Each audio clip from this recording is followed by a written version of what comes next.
il faut que tu prophétises encore sur un grand nombre de peuples, et de nations, et de langues, et de rois. Apocalypse 10, verset 11.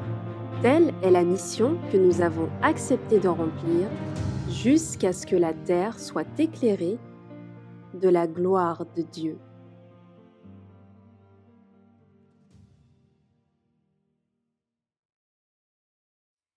Nous te remercions, Père éternel, de l'opportunité que tu nous donnes dans ton saint jour, de t'adorer, d'apprendre de toi. Alors que nous allons, Seigneur, écouter ta parole et à ton école, nous te prions, Seigneur, de nous ouvrir l'esprit et de nous aider à comprendre ce que tu as en réserve pour nous. Et chacun d'entre nous, et que ton nom seul soit glorifié. Et c'est en Jésus que je t'ai prié. Amen. Amen. Bonjour. Désolé, je me suis trompé de pays. Bel bonjour tout le monde. J'avais oublié que j'étais en Martinique. Et j'espère que vous allez bien par la grâce du Seigneur. En tout cas, moi, grâce à Dieu, ça va. Et le réseau est capricieux. Ceux qui nous entendent sur Internet, je tiens à vous présenter nos excuses les plus sincères, mais je tiens à vous dire que ce n'est pas de notre faute. Je tiens à dire que les absents seront lésés, malheureusement. Et vous aurez des difficultés pour bien entendre tout ce qui va se dire, parce que ça va couper. Mais, par la grâce de Dieu, tout ce que nous allons dire est et sera enregistré, Dieu voulant. Et donc, nous allons pouvoir vous faire rapport de ça ultérieurement. Nous sommes dans une série de présentations que nous allons avoir qui ont pour thème. Ah, il y en a qui ne sont pas mis à jour. La justification par la foi. Oui, prophétise encore est fini. Nous avons en tout cas terminé prophétise encore février 2026. Et là, nous passons donc à la justification par la foi. Nous allons, sans plus tarder, nous avons déjà prié avec Widi, devrais-je dire. Donc, on va pouvoir rentrer dans la présentation, dans le vif du sujet. Et nous allons aborder cette première étude de notre série, donc. Et nous allons considérer le concept de la justification dans un premier temps. Que signifie être justifié? Être rendu juste. Être considéré comme juste. Oui, c'est cela. Et cela signifie déclarer juste, acquitter, prononcer un verdict favorable par opposition à condamner. C'est ça qu'il faut comprendre en fait. C'est l'opposition de condamner. Justifier, dans le sens de déclarer juste, acquitter, prononcer un verdict, eh bien c'est l'opposition de condamner. Nous allons prendre quelques passages dans ce sens-là et nous allons être en mesure de comprendre ces choses. Proverbe 17 au verset 15. Où allons-nous? C'est exact. Proverbe 17 au verset 15. Il nous est dit ceci. Celui qui déclare juste le méchant et celui qui déclare méchant le juste sont tous deux en abomination à l'Éternel. D'accord? Donc ici, c'est le fait de déclarer juste. Ok? On comprend le fait de considérer quelqu'un comme juste. Et en l'occurrence ici, alors qu'il ne l'est pas. D'accord? Donc, déclarer juste quelqu'un qui en réalité est méchant, c'est une abomination. celui qui déclare juste le méchant et celui qui déclare méchant le juste, sont tous deux en abomination à l'Éternel. Notez ce verset-là déjà. Notez ce verset-là. Je pense qu'on va y revenir tout à l'heure. Vous allez certainement me poser des questions sur ça.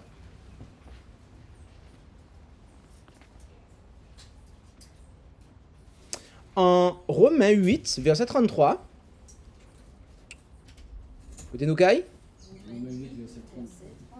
C'est exact. Romains 8, verset 33. Que nous est-il dit ici?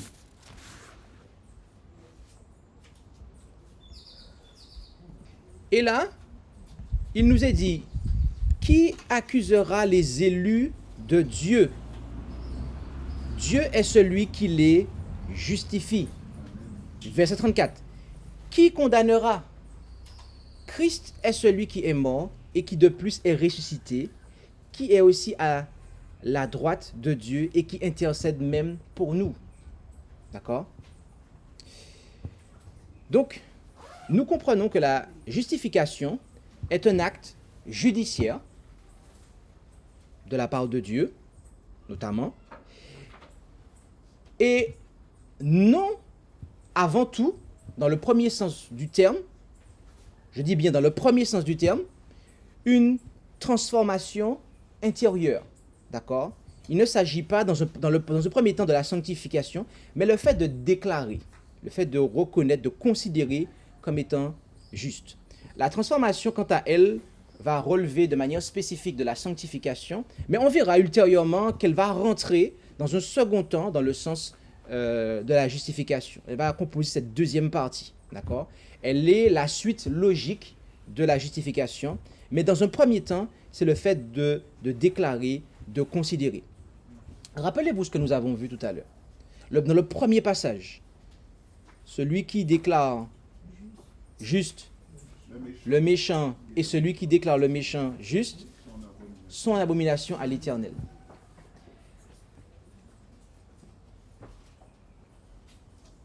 Gardez bien ça à l'esprit.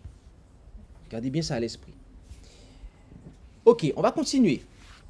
Le thème, c'est la justification comment? Par la foi. D'accord? Qu'est-ce que la foi? Eh bien, la Bible nous dit, par exemple, en Habakkuk 2, verset 4, où allons-nous? C'est exact.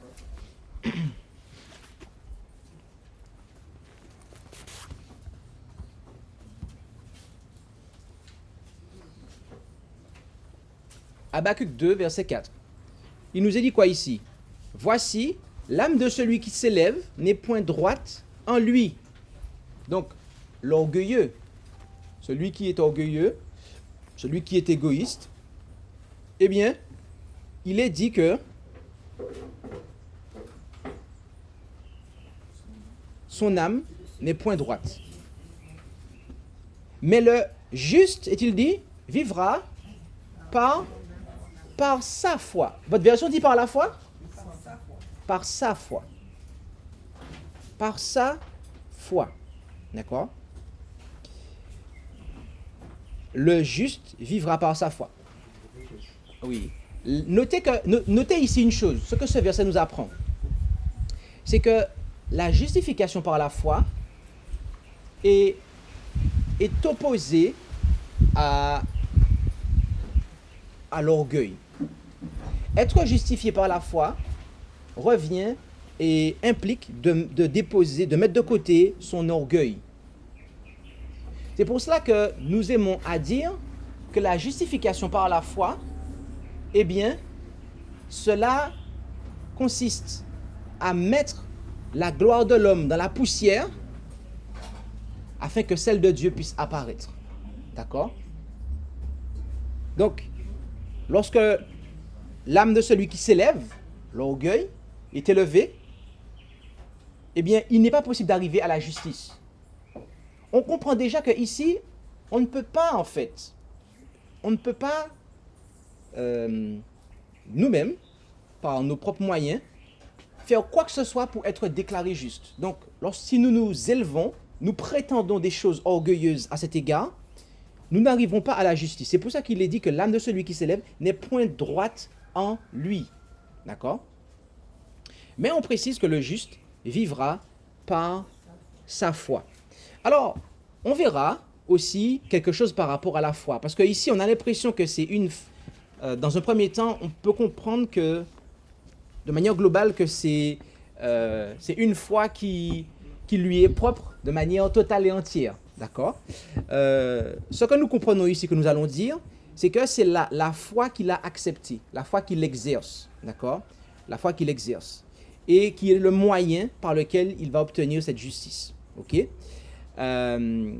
Il y a aussi d'autres passages qui vont venir nous apporter des compléments à cela. On va par exemple se rendre en Romains 3, au verset 28. Où allons-nous? C'est exact. Romains, chapitre 3, au verset 28. Et que nous est-il dit ici?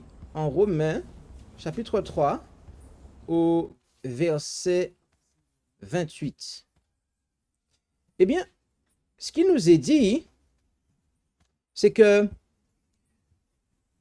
Dieu est-il seulement le Dieu des Juifs? Ne l'est-il pas aussi des gentils? D'accord? Et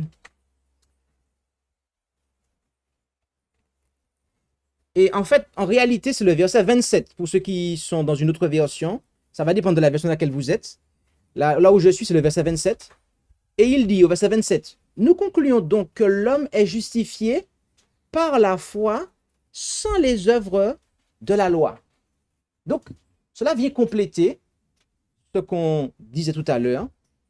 La justification se fait par la foi sans les œuvres de la loi. L'homme n'a pas à accomplir quoi que ce soit pour être déclaré juste, considéré comme étant juste. Il n'a aucune œuvre à produire pour être justifié dans le sens déclaré, considéré comme étant juste.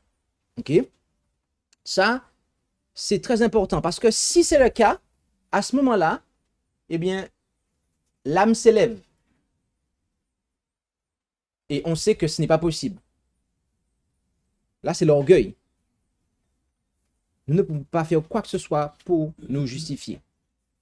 Un autre passage qui va nous dire des choses un peu similaires se trouve en Galates 3 au verset 11. Où allons-nous? Galates 3 au verset 11. Il nous est dit,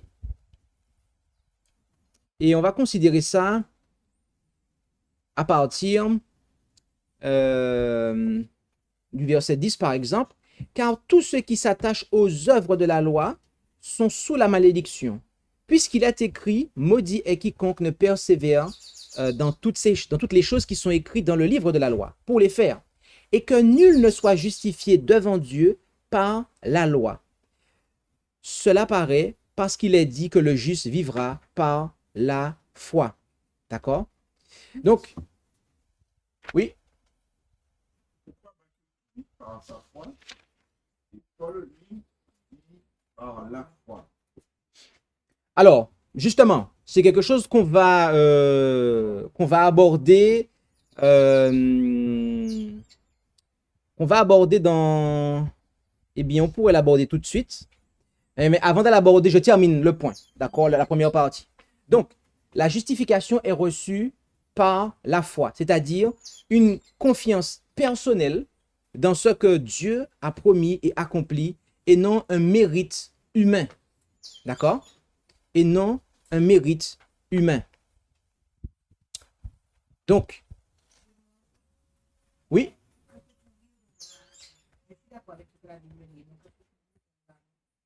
J'ai pas bien compris ta phrase.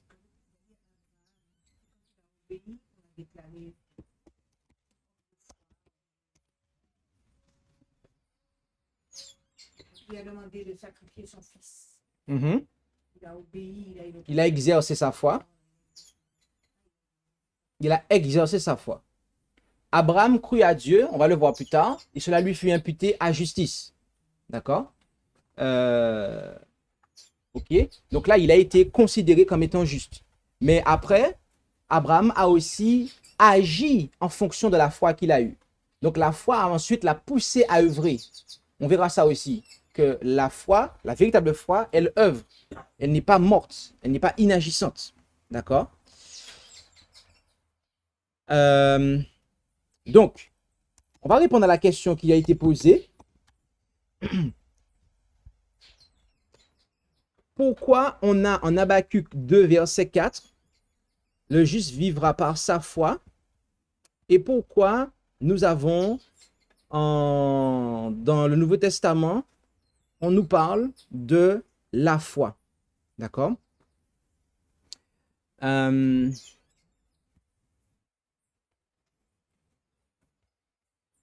Alors, nous allons tâcher de répondre à cela.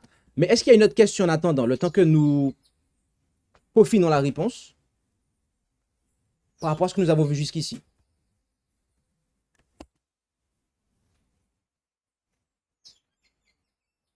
Ça va être clair pour tout le monde?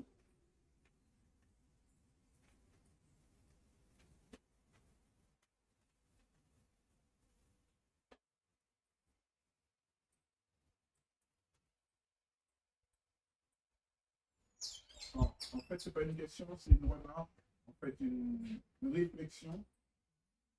Je peux. Vas-y, vas-y. Je suis en train de réaliser que la justification qui est l'œuvre de Dieu, en fait, elle est à l'origine de tout. Justification, puis sanctification, tu as dit qu'on va le voir. Cela nous montre bien, en fait, comme le dit l'apôtre Jean, que c'est Dieu qui nous a aimés le premier. Et en fait, c'est lui qui prend l'initiative de partir à la recherche. C'est lui qui vient vers nous.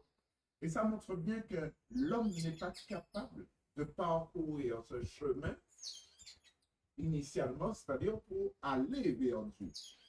Nous étions perdus et lui, il a fait le chemin pour venir à nous, pour combler le fossé. Donc on comprend mieux que déclarer juste ne requiert rien de l'homme parce qu'il n'y a rien que l'homme puisse donner pour pouvoir mériter cette justice-là. Tout vient de Dieu et ensuite le processus se poursuit. Donc ça donne du sens justement au mot déclarer juste. Exactement. Voilà. Tout à fait. Alors, maintenant, nous allons traiter du point parce que c'est important de traiter cela. L'Ancien Testament a été écrit, initialement parlant, en hébreu. D'accord? Dans la majorité des cas. Il y a une portion de Daniel qui a été écrite en araméen. Des livres comme Esther et Néhémie ont un peu été écrits en araméen. Mais sinon, essentiellement, l'araméen d'ailleurs qui est proche de l'hébreu, l'Ancien Testament a été écrit en hébreu. D'accord? Maintenant, à l'époque où Jésus était sur terre et des apôtres, il existait déjà une version grecque de l'Ancien Testament. D'accord? Que les apôtres ont cité de temps en temps. D'accord? Donc ça, il faut le savoir. Donc, c'est une traduction qui est bien plus fiable et bien plus ancienne que la Osterwald que nous avons aujourd'hui, en fait. Et ce qu'il faut savoir, c'est que le texte massorétique, le texte hébraïque, dit par sa foi. Ok? On peut comprendre aussi sa fidélité. D'accord? Alors que la Septante, la version grecque de l'Ancien Testament, eh bien, dit ma fidélité. Donc déjà, il y a une petite nuance ici, en fait. Ok? Donc, Dieu lui-même étant celui qui parle. Dans la citation de ce texte que l'on trouve en Hébreux 10, verset 38, eh bien, on a peu de manuscrits du Nouveau Testament qui suivent la Septante. D'accord? Tandis que la majorité des manuscrits n'ont ni ça, ni ma qui modifient le mot foi. Okay. Les lectures du texte massorétique et de la Septante sont basées sur de grandes vérités. Car une personne vivra, accepté aux yeux de Dieu par sa fidélité, sa fidélité confiante envers son Dieu, qui, à son tour, est basée sur la fidélité de Dieu dans ses relations avec ses enfants. D'accord? Donc,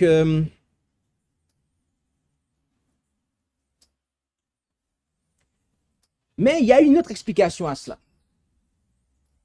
C'est que qui est-ce qui est le juste?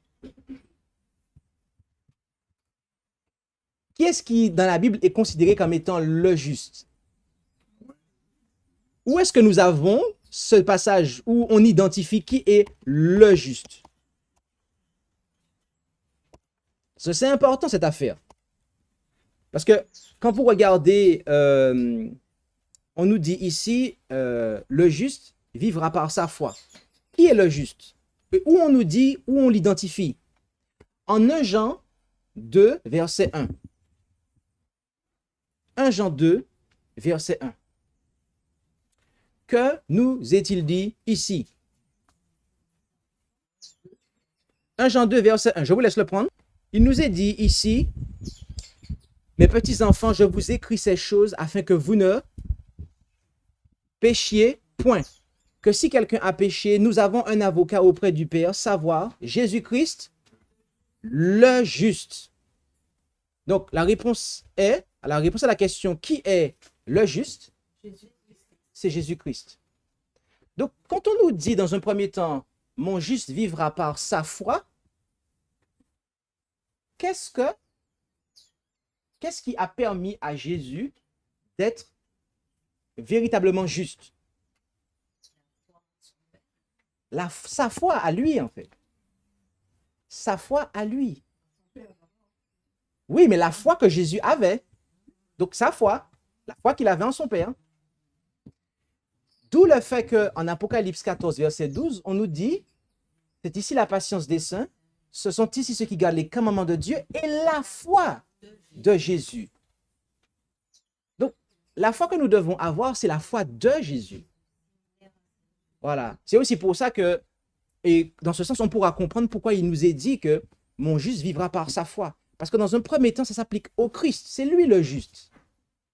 C'est lui ce qui est à la tête de ce processus de justification, en fait. D'accord? Et donc, c'est... Oui, vas-y. La différence, lui n'est pas déclaré juste, il l'est. Il l'est en réalité. Il l'est. Il l'est. C'est exact, tout à fait. Et donc, nous aurons à pouvoir justement, eh bien, avoir la foi de Jésus pour être pleinement justifié par Dieu.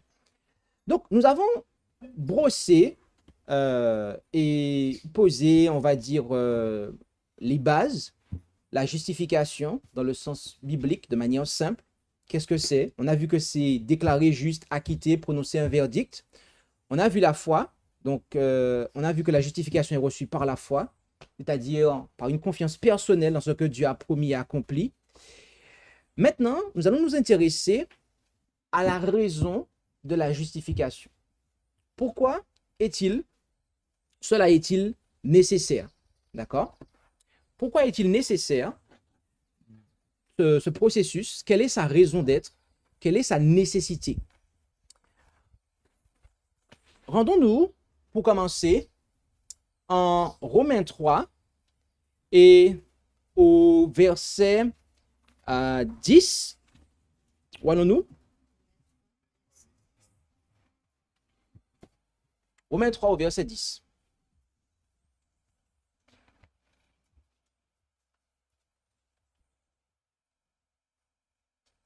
Il est dit ici, selon qu'il est écrit, il n'y a point de juste, non, pas même un seul. Ah, personne n'est juste. De qui on parle ici? Plus haut, on parle des Juifs, des Grecs. Au verset 9, on dit ils sont tous assujettis au péché. Donc, nous ne sommes, eh bien, pas justes. Et pourquoi nous ne sommes pas justes? La raison est donnée au verset 9. On dit qu'ils sont assujettis au péché. D'accord? Assujettis au péché. Donc, on comprend déjà ici que le péché vient en fait entraîner et fait partie de la cause et est la cause de cette réalité. Au verset 23 du même chapitre, quand on descend, Romains 3, verset 23, il nous est dit, alors, ça va être au verset 22, en réalité, il est dit, la justice, dis-je, de Dieu qui est par la foi en Jésus-Christ. Alors, en réalité ici, si nous lisons ce passage-là et dans une Osterwald ou dans une Bible seconde, la NBS, nous allons avoir une légère différence. Je vous le montre tout de suite. Et suivez avec moi. Romains 3 au verset 22. Le texte qu'il est dit ici, la justice de Dieu, dis-je, par la foi de Jésus-Christ. D'accord? Là, le texte grec vous parle de la foi de Jésus-Christ. Il y a plusieurs autres endroits aussi. Et à chaque fois, on va vous le signaler quand il s'agit de la foi de Jésus-Christ. D'accord? D'où le fait d'avoir une Bible Osterwald, ok? Qui, pour plusieurs raisons, est intéressante. La justice, dis-je, de Dieu, par la foi, donc, de Jésus-Christ, pour tous ceux et sur tous ceux qui croient, car il n'y a point de différence, verset 23, car tous ont péché et sont privés de la gloire de Dieu. Donc, voici la raison pour laquelle nous avons besoin de la justification. C'est parce que tous ont péché. Nous avons tous péché. D'accord? Le péché est ce qui amène le besoin, qui fait appel au besoin de justification pour l'humanité. Et lorsque vous n'êtes pas justifié, mais que vous êtes condamné, quelle est la conséquence du fait de ne pas être justifié?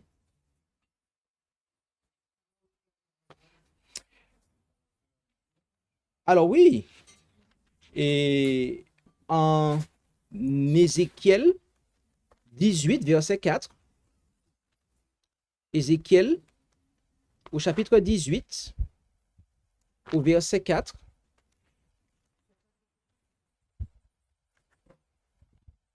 on me dit s'il pleut, d'accord? Ce sera juste pour retirer, pour le mettre sous le toit. Donc, Ézéchiel combien? Il est dit quoi ici? Voici, toutes les âmes sont à moi, l'âme du Père comme l'âme du Fils. Toutes deux sont à moi. L'âme qui pêche et celle qui mourra. Vous avez noté ça? L'âme qui pêche, c'est celle qui mourra. Quel est le contexte de cette déclaration, en fait?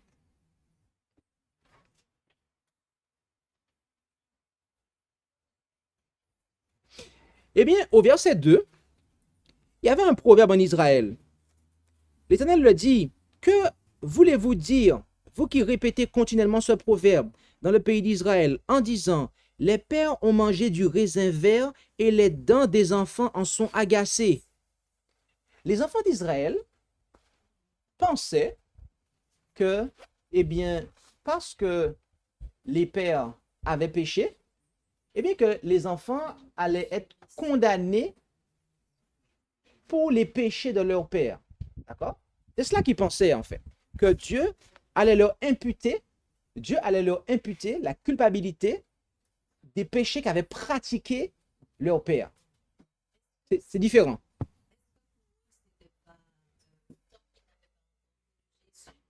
C'était pas normal suite à Exode 20, quand tu dis que Exode 20, les enfants sont punis jusqu'à la 4e génération. Ça c'est une distorsion d'Exode 20. Parce qu'il te dit que je punis l'iniquité des pères sous les enfants jusqu'à la 3e et la 4e génération. Mais en fait, quand tu regardes, c'est différent de ce qui est dit ici. Parce que ce qu'Exode te dit, quand tu l'étudies bien, tu comprends que c'est les péchés que tu commets vont avoir un impact, une influence, d'accord? Mais si tu as un parent qui commet adultère ou qui vole ou qui ment, il est en train d'influencer son enfant dans ce sens-là. Il lui donne une influence, mais l'enfant reste libre ou pas d'accepter ou de se soumettre ou pas, en fait, et de marcher dans cette direction-là. Donc, il y a en fait des choses que nous on fait qui ont une conséquence. Mais eux, ils ont compris la chose différemment, donc de manière extrémiste, et ils sont allés à penser que, eh bien, non, si mon père pêche, eh bien, on va payer, on est coupable du péché indépendamment de ce qu'on peut dire ou faire. Et aujourd'hui, dans le christianisme, où est-ce qu'on trouve ça en fait? Où est-ce qu'on trouve cette mentalité-là? Que les parents ont péché et Dieu nous considère comme coupables. Dans le christianisme, ça existe. Vous savez ça, cette pensée-là? Vous connaissez la doctrine du péché originel? Le péché originel.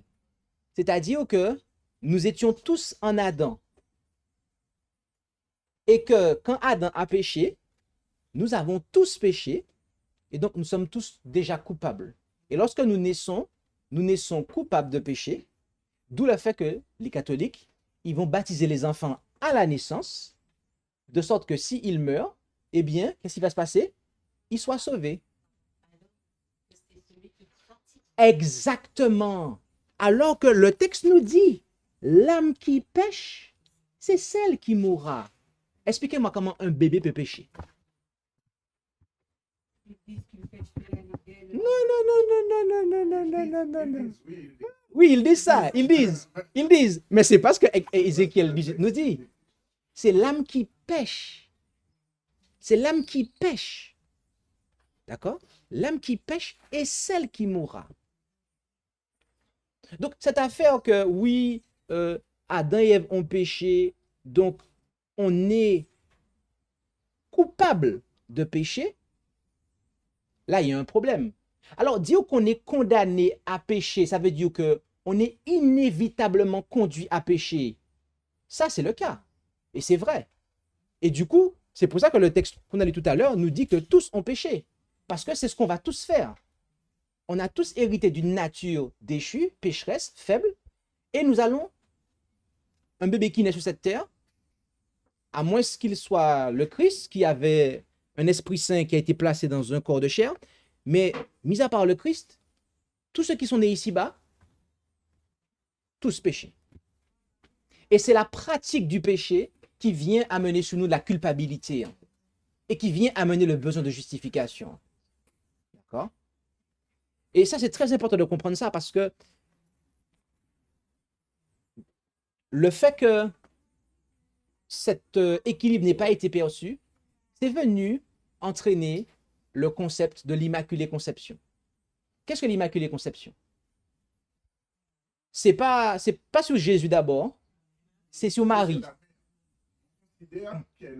Marie a été conçue sans péché, de sorte que comme Jésus est né d'elle, eh bien, elle a transmis une nature sans péché, donc la nature d'Adam avant le péché à Jésus, de sorte que Jésus n'a pas péché. Donc, pour arriver à la conclusion que Jésus n'a pas péché, qu'est-ce qu'ils font les catholiques? Ils, en fait, disent que Marie elle-même a été conçue sans péché, de sorte que, comme Jésus est né d'elle, elle a transmis à Jésus une nature, eh bien, sans péché, et donc Jésus n'a pas de péché. Sauf que l'Écriture ne nous dit pas cela. L'Écriture ne nous dit pas cela. Et justement, si on retourne comme Lita... tu as dit quoi?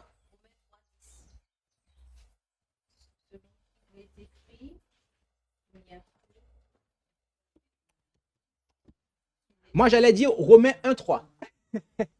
Romains 1.3. Romains 1.3 nous le dit. Il est dit, touchant son fils qui est né de la race de David selon la chair. Jésus avait la même chair que David. Et en Hébreux 2, au verset 16 à 17, on vous dit qu'il avait la semence d'Abraham. D'accord? Donc, Jésus n'avait pas la nature d'Adam avant le péché. Il n'avait pas la nature humaine avant le péché. Il avait la nature humaine après le péché. Ça montre bien que Marie elle-même, ben, elle était peut-être vierge, mais c'était pas une sainte ni touche dans le sens que elle n'était pas pure. Ok? Elle a transmis à Jésus la même nature que nous. Ok? Donc, et cela vient confirmer la compréhension de la nature du Christ, vient confirmer qu'est-ce qui pose problème dans l'humanité. D'accord? Quand on comprend que Jésus avait la même nature que nous, on comprend que le fait de naître dans l'humanité d'Adam après le péché n'est pas ce qui nous condamne. C'est lorsque nous passons à l'acte, lorsque nous péchons, nous pratiquons le péché, c'est là en fait que, et d'où le fait qu'il nous est dit, l'âme qui pêche est celle qui mourra. D'accord? L'âme qui pêche est celle qui mourra. Ok? Et ça, c'est important. On le voit, et le chapitre 18 d'Ézéchiel est vraiment un chapitre sous lequel nous allons revenir ultérieurement aussi, car par exemple, on nous dit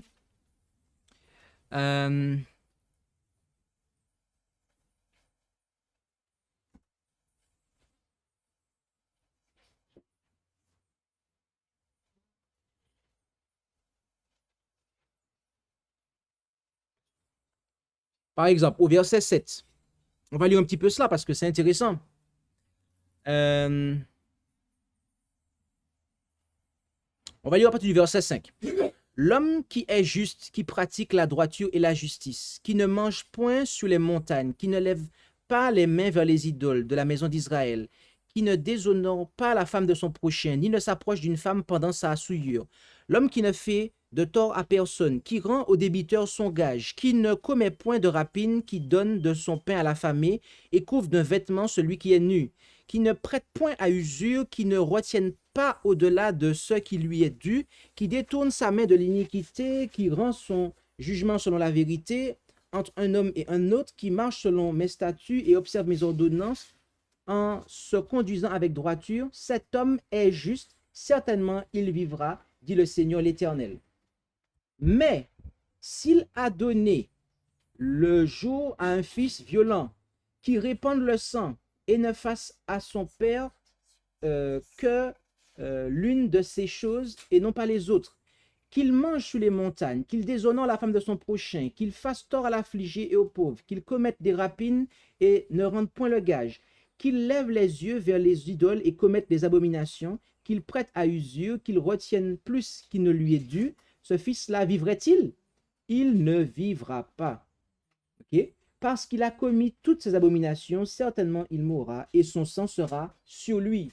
Donc la justice de son père, en fait, il n'en hérite pas, en fait. Okay? Mais voici, si ce dernier à son tour a donné le jour, donc là, on a le fils du premier homme. Donc le premier était juste, il a eu un fils qui était méchant.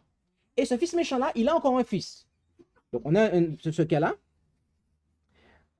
Si ce dernier à son tour a donné le jour à un fils qui voit tous les péchés qu'a commis son père et qui prenne soin de ne rien faire de semblable, qu'il ne mange point sous les montagnes, qu'il ne lève point les yeux vers les idoles de la maison d'Israël, qu'il ne déshonore pas la femme de son prochain, qu'il ne fasse tort à personne, qu'il ne retienne point le gage et ne commette point de rapine, qu'il donne de son pain à l'affamé et couvre d'un vêtement celui qui est nu, qu'il détourne sa main de l'iniquité, qu'il ne retienne ni usure, ni bénéfice, qu'il observe mes ordonnances et marche selon mes statuts, cet homme ne mourra point pour l'iniquité de son père, certainement il vivra. D'accord? Ok? Et il continue en disant, mais c'est son père qui a usé de violence et commis de rapine envers son frère, et fait ce qui n'est pas bien au milieu de son peuple. Voici, c'est lui qui mourra pour son iniquité. D'accord? Et on voit que après il continue, hein? Il continue, etc. Et le Seigneur va leur déclarer quelque chose. D'accord? Du verset 19 au verset 22, on a encore une autre section. Et on a une déclaration ici. Au verset 25. qu'on a lu à la fin du séminaire précédent, et vous dites, la voix du Seigneur n'est pas bien réglée. Écoutez maintenant, maison d'Israël, est-ce ma voix qui n'est pas bien réglée? Ne sont-ce pas plutôt vos voix qui ne sont pas bien réglées? Et là, il va reprendre l'argumentation avec les enfants d'Israël. Si le juste se détourne de sa justice, qui commet l'iniquité, que pour cela il meurt, c'est à cause de l'iniquité qu'il a commise qu'il meurt. Donc, le fait de croire que, oui, le père a péché, donc en fait, les enfants, eh bien, sont déclarés coupables, c'est en fait remettre en question les voies du Seigneur. C'est en fait dire que les voies du Seigneur ne sont pas droites, en fait. D'accord? Parce que ce qui se passe, c'est que ici, eh bien, nous sommes en train de douter et de la bonté, de la sagesse, de la justice de Dieu. Donc, nous avons vu le diagnostic universel. Okay? Nous sommes tous coupables de péché. Pourquoi? Eh bien, dès lors que nous péchons, à ce moment-là, nous sommes coupables de péché. L'âme qui pêche, c'est celle qui mourra. D'accord? Nous ne sommes pas coupables de péché parce que Adam a péché. Le péché d'Adam est venu générer que nous allons tous inévitablement pécher. D'accord? Mais nous ne naissons pas coupables. Nous naissons effectivement pécheurs dans le sens affaibli, une nature affaiblie, mais pas coupables de péché et avec un besoin d'être baptisé dès que nous naissons en fait. Ok? Ça n'est pas du tout possible puisque un enfant ne peut pas se repentir. Le bébé ne peut pas se repentir. Okay? Pour être baptisé, il faut pouvoir se repentir d'abord. Or, ce n'est pas le cas, ce n'est pas possible.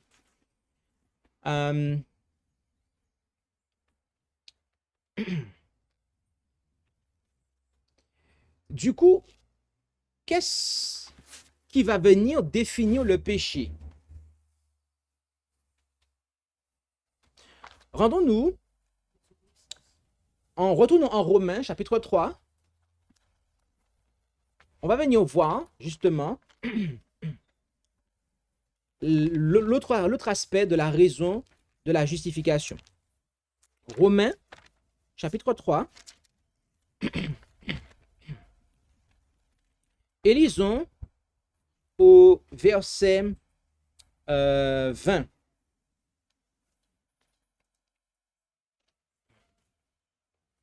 Il est dit ceci. C'est pourquoi personne ne sera justifié devant lui par les œuvres de la loi, car c'est la loi qui donne la connaissance du péché. C'est marqué là déjà. Donc, si je vous dis, qu'est-ce qui donne la connaissance du péché? Vous me répondez, c'est la loi. La loi est ce qui va venir définir ce qu'est le péché, qui va venir établir la présence du péché. Cela est répété encore au chapitre 7, au verset 7. Romains 7, verset 7.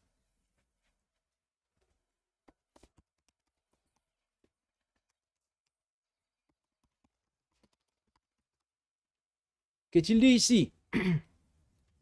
On va lire. Que dirons-nous donc? La loi est-elle péché? Nullement. Au contraire, je n'ai connu le péché que par la loi. Car je n'eusse point connu la convoitise si la loi n'eût dit, tu ne convoiteras point. D'accord? Donc ici, nous apprenons deux choses. Ici, nous apprenons deux choses. La première chose que nous apprenons, c'est la confirmation de ce que nous avons vu en Romains 3, verset 20, à savoir que la connaissance du péché vient par la loi. Mais ce verset-là, quel est son intérêt particulier? Eh bien, c'est qu'il nous révèle de quelle loi il s'agit en fait. Parce qu'il prend un exemple. Il parle de convoitise. Or, dans quel code de loi nous avons ce commandement? Les 10 commandements. Donc, on comprend ce que ici, c'est la loi des 10 commandements dont on parle ici, très précisément. D'accord? Du point de vue moral. OK?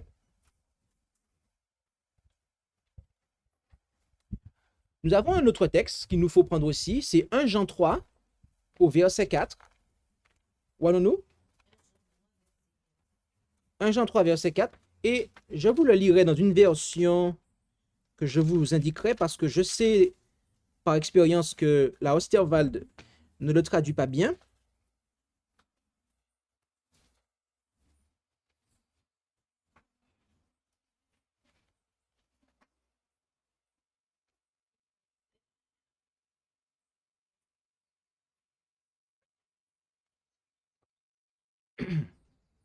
Donc, il est dit ici, notons ensemble, et je vous le lirai en second 1910, car la traduction est impeccable. Quiconque pêche transgresse la loi, et le péché est la transgression de la loi. Pourquoi à chaque fois quand je cite ce verset-là, je prends tout le temps la seconde 1910? Eh bien, c'est parce que, en fait, dans le texte original, vous avez un article défini devant le mot anomia, qui est transgression. Vous avez ho, ok, l'article ho. Et lorsque vous avez cet article-là devant anomia, vous devez nécessairement traduire par la transgression, d'accord? Donc, le péché est la transgression, d'accord? Le péché est la transgression. Et c'est pareil, dans le texte original, vous avez l'article ho devant amartia, donc c'est le péché et la transgression de la loi. C'est très défini. Quand vous avez des articles définis, on vous parle du péché qui est défini. Et on vous parle d'une loi qui elle-même aussi est définie. D'accord?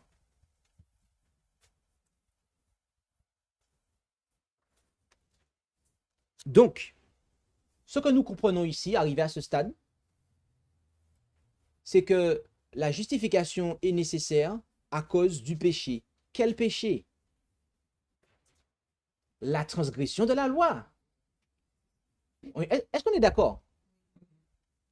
Est-ce qu'il reste encore de la place pour croire que c'est à cause d'Adam que...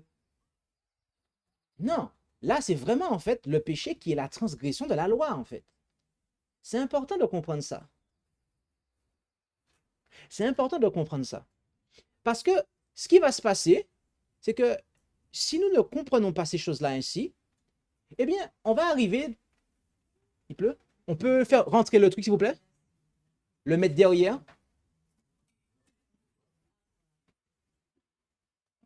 Non, non, par contre... Désolé pour cette coupure. Nous disions, il est important de comprendre ces choses-là. Pourquoi? Parce que ceux, généralement, qui considèrent que le péché et duquel nous avons besoin d'être justifiés, c'est le fait d'être né dans la nature humaine. En fait, c'est ça, hein. Les catholiques et beaucoup d'autres chrétiens, entre guillemets, ils vont considérer que c'est ça le problème.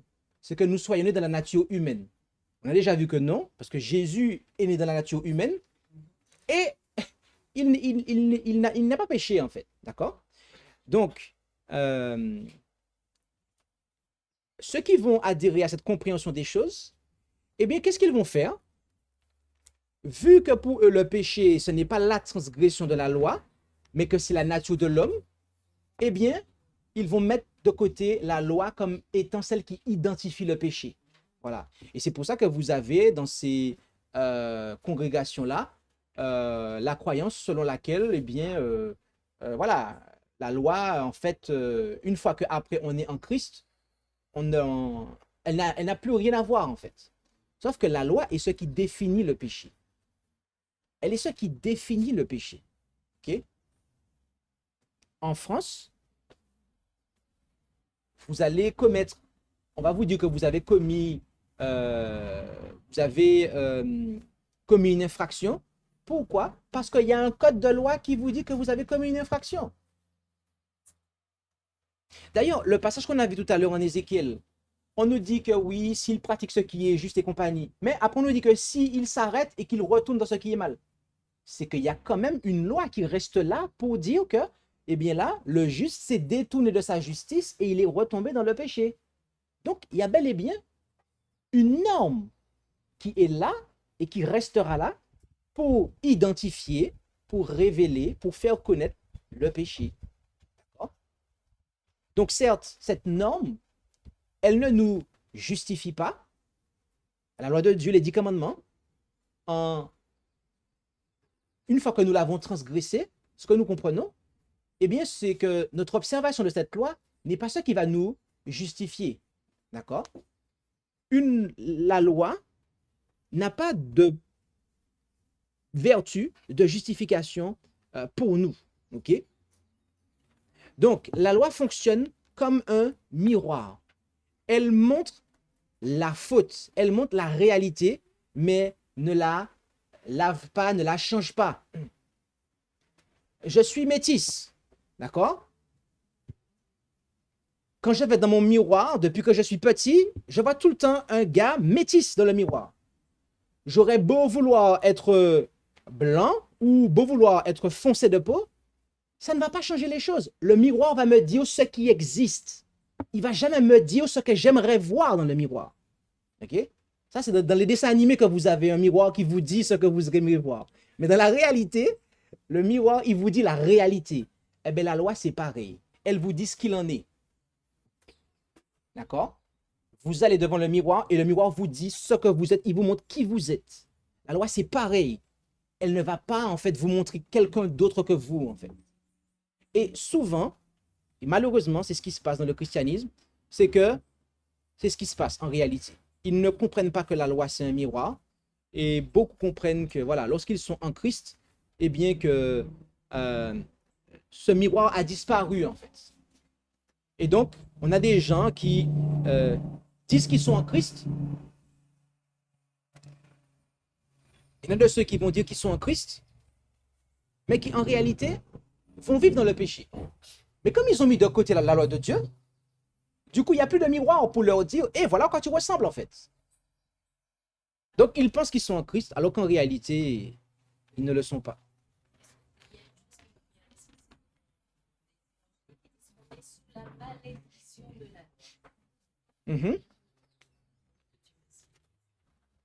Alors, on va prendre le passage qui en parle.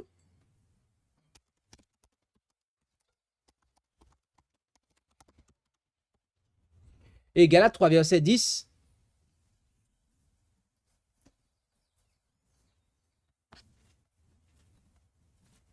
Galates 3, verset 10, c'est le texte qui en parle.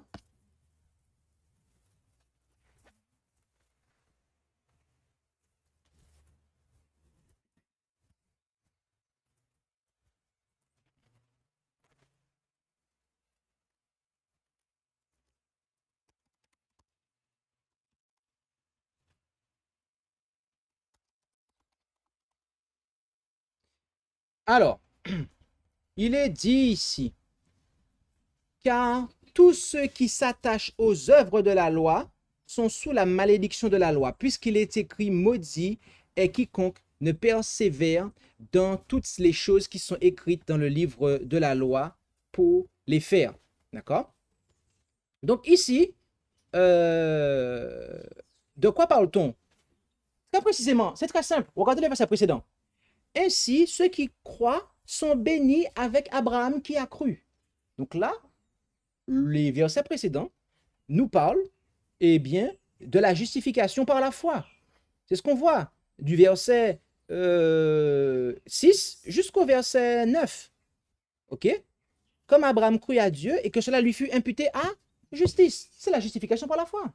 Maintenant, le verset que Lita nous a donné là, donc que j'ai pris, et Galates 3, verset 8, là, ce n'est pas la justification par la foi. Là, c'est la justification par les œuvres. Et c'est ça, en fait. Ceux qui veulent être justifiés par les œuvres, ils sont sous la malédiction de la loi.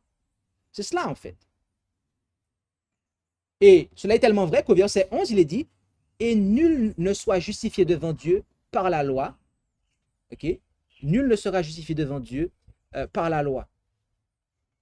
D'accord? Donc, voilà de quoi il s'agit.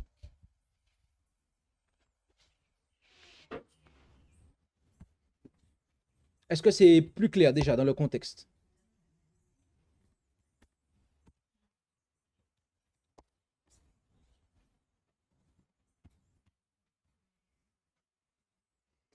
Et en Galates 3:13, on va lire aussi, Christ nous a rachetés de la malédiction de la loi, ayant été fait malédiction pour nous, car il est écrit, maudit est quiconque est pendu au bois. D'accord? Donc, Christ il a été fait malédiction pour nous. Donc, il a été considéré comme, afin que nous puissions être considérés comme justes. D'accord? Afin qu'il puisse nous justifier. OK? Donc, il faut comprendre que Jésus a été traité comme nous méritions d'être traités, afin que nous soyons traités comme lui mérite d'être traité. Il y a un verset qui le dit exactement comme ça. Hein. Exactement, je n'ai pas la référence, mais c'est Paul qui dit un peu que nous, en fait, voilà, nous devenions en lui justice. Exactement.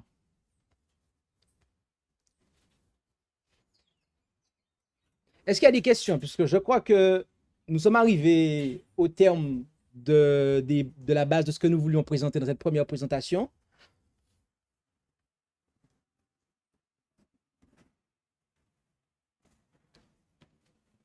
C'est clair pour vous?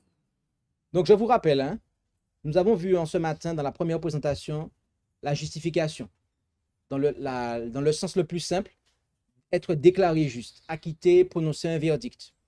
Nous avons vu que la justification est un acte judiciaire de Dieu et non avant tout une transformation intérieure. Ça, c'est l'aspect suivant dont on parlera tout à l'heure. On a vu qu'elle s'opère par la foi, d'accord? La justification est reçue par la foi, c'est-à-dire une confiance personnelle dans ce que Dieu a promis et accompli et non un mérite humain, d'accord? Et on a vu aussi, dans un deuxième temps, la raison de ce besoin de justification. On a vu que l'humanité nous partageons tous cette même difficulté, à savoir qu'est le péché. Il est vrai que nous avons hérité d'une nature pécheresse et déchue qui va nous conduire inévitablement à pécher, mais c'est l'âme qui pêche qui mourra. Donc, cela nous a permis de comprendre que, en fait, le péché, c'est la transgression de la loi. Donc, l'âme qui pêche, autrement dit, l'âme qui transgresse la loi, c'est elle qui mourra. Il n'est pas dit l'âme qui naît de Adam qui mourra, mais c'est l'âme qui pêche, autrement dit, qui transgresse la loi, c'est elle qui mourra. D'accord? Et que dès lors que nous avons transgressé la loi de Dieu, nous sommes coupables et donc nous avons besoin de justification. Si on vous prend à 130 km/h sur les gendarmes vous tiennent à rouler à 130 km/h sur l'ex-autoroute de la seule autoroute qu'il y avait en Martinique à l'aéroport, là, entre Mico et l'aéroport, les gendarmes vous tiennent, vous avez beau pleurer, vous êtes coupable en fait. Même si après avoir roulé à 130 km/h, vous pleurez devant le gendarme, vous êtes coupable en fait. Vos pleurs ne vont rien changer, vous êtes coupable. Donc vous allez passer, votre permis va vous être retiré, vous allez passer devant le... Je vois qu'il y en a qui sourient, ça vous est déjà arrivé ou quoi? Coupable et sanctionnable. Vous aurez beau pleurer, vous êtes coupable. Donc, et la loi ne prévoit rien pour vous justifier.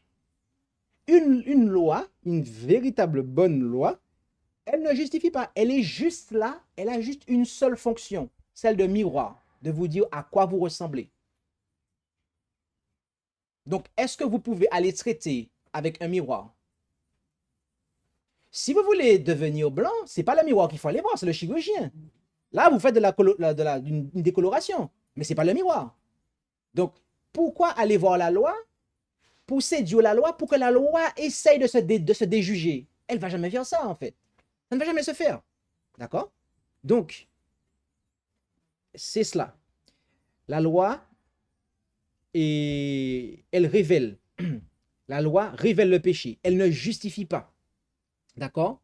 Elle fonctionne comme un miroir. Elle montre la faute, mais ne la lave pas. D'accord?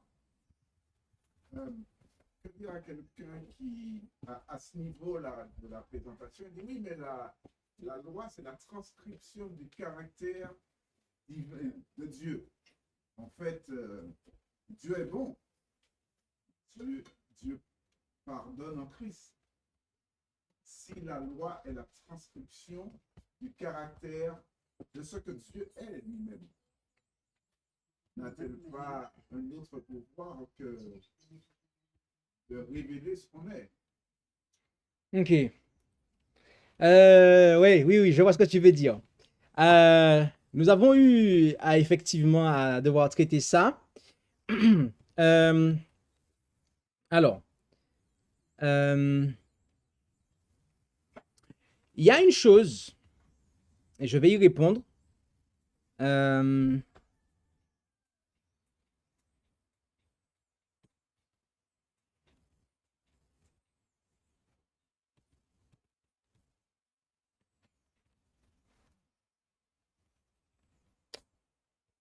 ok. Quand on regarde en 1 Corinthiens 13, qu'est-ce qu'il nous est dit? Au verset 6. Déjà, en 1 Corinthiens 13, on nous parle de quoi? De l'amour. On sait que Dieu est amour. Amour agapé, c'est le même amour. Au verset 6, au beau milieu de la définition de l'amour, donc du caractère de Dieu, on nous dit que l'amour ne se réjouit point de l'injustice. L'amour ne se réjouit point de l'injustice. Donc, Dieu ne prend pas plaisir, en fait, à l'injustice.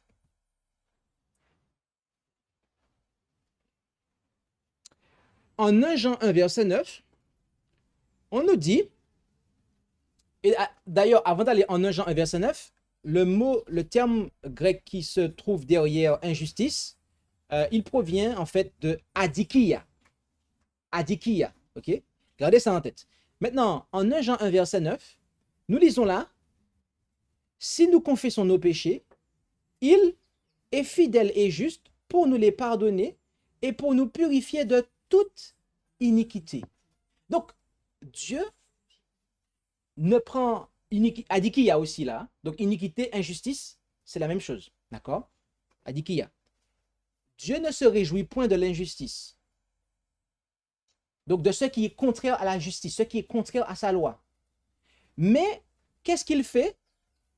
Eh bien, il est désireux de nous le pardonner et de nous purifier, en fait. Nous avons des mères de famille ici. D'accord? Et je crois savoir que nous avons des femmes qui font de la couture. Il y en a qui brodent. Il y en a qui... Je les ai vus, ils ont du tricot, ils font du tricot. Je vous connais un petit peu. Vous aimez tricoter, vous aimez coudre. OK? D'accord.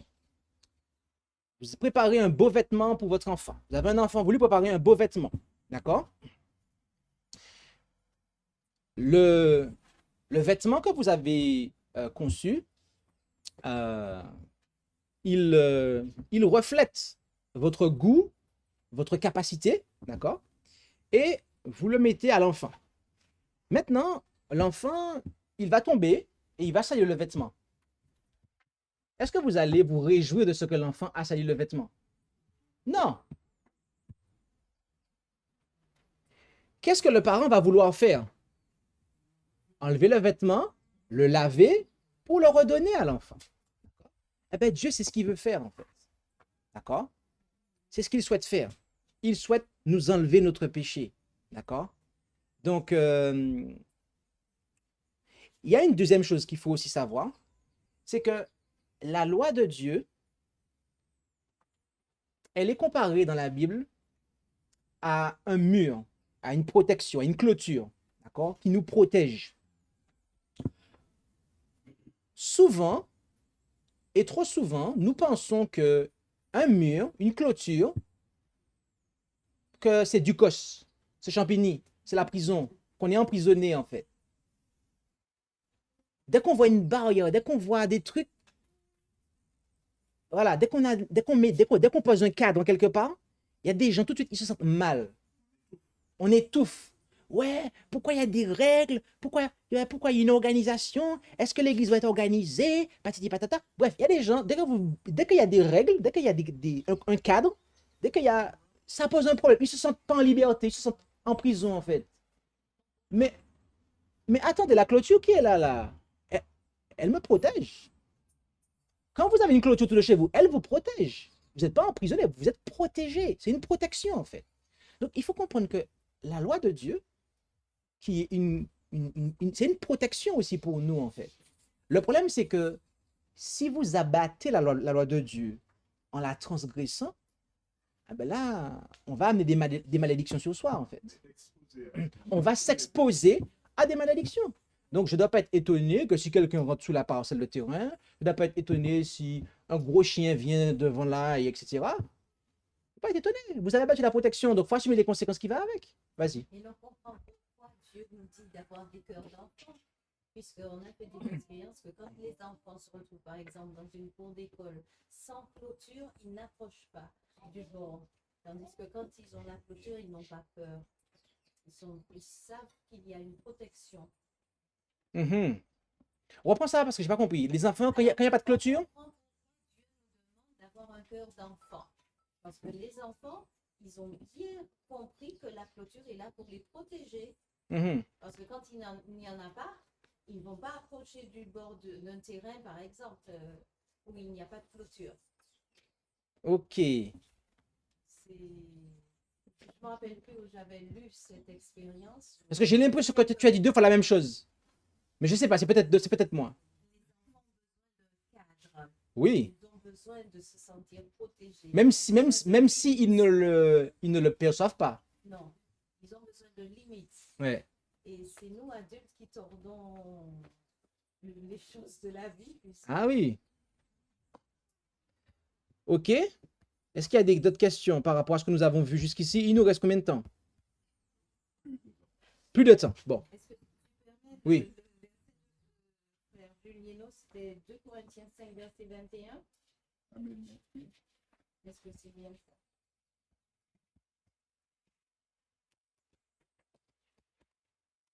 C'est bien ça, Père? Je regarde tout de suite. C'est ça, exactement. Car celui qui n'avait point connu le péché, il l'a traité à cause de nous comme un pécheur, afin que nous devenions justes devant Dieu par lui. Tout à fait. C'est exactement ça. Juste que le chrétien que l'Église des cieux n'est pas de discipline de sa vie, quoi. De pas de discipline. Bien cette discipline, tu vois. Le problème, c'est que... Alors oui, c'est vrai. Mais les gens qui adhèrent à toutes les fausses conceptions que nous avons dit tout à l'heure, qu'est-ce qu'ils vont vous dire? Ils vont vous dire, oui, mais lorsque vous êtes conduit par l'esprit, eh bien, vous n'avez plus besoin, voilà, tout ça, faut enlever, et compagnie, etc. En fait. Ouais, mais que dit justement Galates 5 par rapport au fruit de l'esprit? Que dit? Que nous dit Galates 5? C'est là qu'il faut aller, en fait. À chaque fois, on prend des textes, mais le fruit de l'esprit, l'amour, la joie, la paix, la patience, la douceur, la bonté, la fidélité, la bénignité, la tempérance. Verset 23, la loi n'est point contre ces choses. Qu'est-ce que la loi vient faire là, en fait? Expliquez-moi. Bien-aimé, la loi de Dieu va venir vous montrer qui est-ce qui est conduit par l'esprit. Ouais, quelqu'un qui est conduit par l'esprit de Dieu, quelqu'un qui est né de nouveau, sa vie ne sera pas contraire aux 10 commandements. Ah ouais, ça il faut le savoir. La loi vient vraiment révéler qu'est-ce qui est vraiment converti. Et il y en a qui veulent vous faire croire que vous, oui, c'est plus ça, il faut mettre ça de côté, c'est plus... Ah ouais? Donc, il y a plus de règles pour mesurer, il n'y a plus de manière de savoir si quelqu'un est aux normes ou pas, en fait. Et c'est comme ça qu'on finit par avoir des gens qui sont une loi pour eux-mêmes. C'est pour ça qu'ils sont une loi pour eux-mêmes. Alors que non. La loi n'est point contre ces choses. Donc, la loi ne sera pas contre quelqu'un qui est conduit par l'esprit et qui va à produire ces fruits-là, en fait. Donc, la loi a sa place, comme nous l'avons dit. C'est un miroir. Elle vous dit qui vous êtes. Vous êtes méchant, elle vous dit que vous êtes méchant. Vous faites le bien, elle vous dit que vous faites le bien. Jésus, il est passé devant la loi. La loi n'a jamais dit qu'il est méchant. Il est juste. C'est pour ça qu'on lui dit que la loi et les prophètes lui rendent témoignage. D'accord? Quand il se regarde devant la loi, elle n'a prononcé aucune condamnation contre lui. Il est juste. Le miroir a fait son travail. Par contre, quand vous et moi, on passe devant la loi, c'est pas pareil. Là, la déclaration initiale, elle n'est pas du tout la même que celle de Jésus. C'est le problème. Et là, on a besoin de Jésus. D'accord?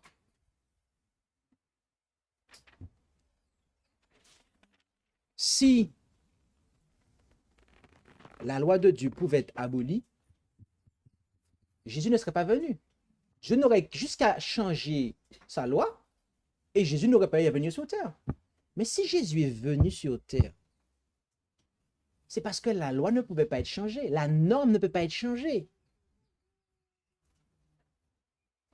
Il y a des fois, il y a des gens, quelqu'un a commis une faute. Vous avez un enfant qui a commis une faute. Et en fait, on n'arrive pas à déterminer vraiment c'est qui. Et ça arrive que parfois, eh bien, un grand frère, il prenne la culpabilité à la place du petit frère. D'accord? Et que c'est lui qui va payer la sentence pour son petit frère. Pourquoi ça arrive? C'est parce qu'on ne peut pas changer la loi du pays. Tu as transgressé la loi, il faut qu'il y ait une condamnation. Il faut que quelqu'un paye, en fait. Et ce quelqu'un qui a payé, c'est Jésus. Et c'est pour ça que notre justification passe par lui. C'est lui qui est juste, en fait. Il y en a qui n'ont pas payé n'ont pas fait de peine de prison alors qu'ils ont commis une faute, mais c'est parce que leur grand frère est venu, il a payé à leur place. C'est lui qui a le procès, c'est lui qui a plaidé coupable. Et c'est lui qui a fait la peine de prison, c'est lui qui a un casier judiciaire. Le petit frère, il est tranquille. Et c'est la même chose pour nous. Vas-y. Et on a vu que Christ, il n'a pas péché. Et pourtant, C'est intéressant, parce que tout à l'heure, justement, je voulais qu'on parle de ça. Proverbe 17, verset 15. Celui qui... alors, on va le remettre comme ça. Celui qui déclare juste le méchant et celui qui déclare méchant le juste sont tous deux en abomination à l'Éternel. Donc, est-ce que Dieu commet une abomination en nous justifiant par Christ? Non. Non. On va le voir plus tard. Il faut attendre la prochaine présentation pour comprendre ça. En fait. Parce que si effectivement, quelqu'un qui a commis le péché, quelqu'un qui a transgressé la loi, donc du coup qui est déclaré pécheur, Dieu, et c'est là qu'il faut comprendre, que Dieu le justifiait alors qu'il n'éprouve aucun regret de son péché, rien du tout, à ce moment-là, Dieu commettrait une abomination. Dieu commettrait une abomination. Parce que la personne, effectivement, elle ne peut pas être déclarée juste en aucune manière. Elle ne peut pas être considérée comme juste, puisqu'elle ne se cache pas derrière Jésus, qui, lui, est le juste. Donc là, ce serait une abomination, en fait. D'accord? Et c'est là le point dans lequel tombent les chrétiens qui font tout ce qu'on vous a dit qui n'est pas bon. Ils sont dans cette abomination-là, en fait. Et là, ils pensent qu'ils sont juste devant Dieu, alors qu'ils vivent dans le péché. Ça, c'est abominable.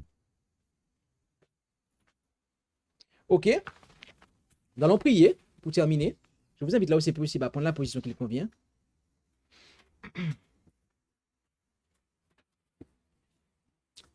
Prions.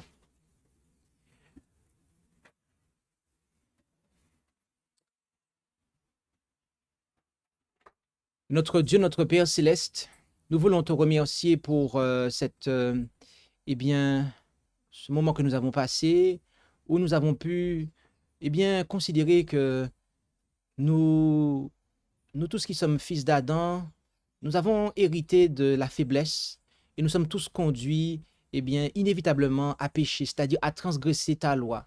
Et de ce fait, nous avons besoin, d'être justifiés.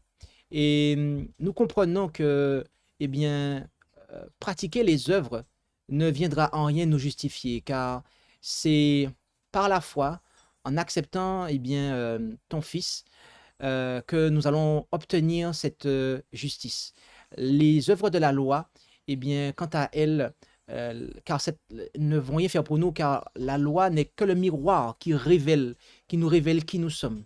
Alors, aide-nous à comprendre ces choses et à ne pas nous confier dans nos propres œuvres, à ne pas croire que si nous faisons les choses convenablement, tu vas nous disculper de nos fautes. Aide-nous à ne pas avoir cet orgueil, mais au contraire, à jeter notre orgueil dans la poussière et à venir auprès de Jésus pour obtenir la justice. Bénis chacun d'entre nous en ce sens, et nous t'en prions au nom et par les mérites de Jésus, Père. Amen.